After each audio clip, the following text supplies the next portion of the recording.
সরকারি বেসরকারি স্কুলে ভর্তির আবেদন শুরু হয়েছে।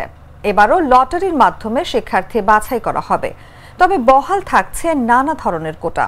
হিসাব অনুযায়ী ৬৮% কোটা। এসব কোটার সুযোগ নিয়ে ভর্তিতে নানা অনিয়ম দুর্নীতির অভিযোগ রয়েছে।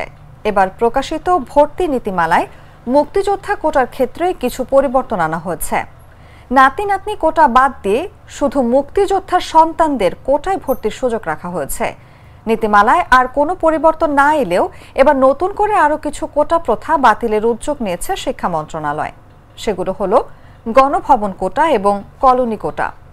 জানা যায়, রাজধানীর শেরেবাংলা নগরে অবস্থিত গণভবন সরকারি উচ্চ বিদ্যালয়ে দীর্ঘদিন গণভবনে কর্মরত কর্মকর্তা কর্মচারীর সন্তানরা শতভাগ কোটা সুবিধায় ভর্তির সুযোগ পেত। এবার সেই কোটা বাতিলের উদ্যোগ নিয়েছে শিক্ষা মন্ত্রণালয়।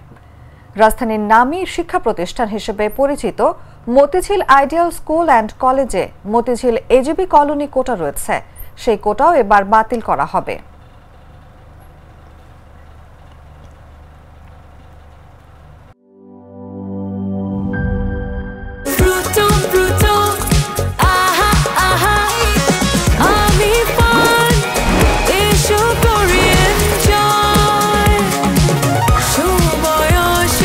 প্রাণ ফ্রুটো, সময় অসময় ফ্রুটোময়।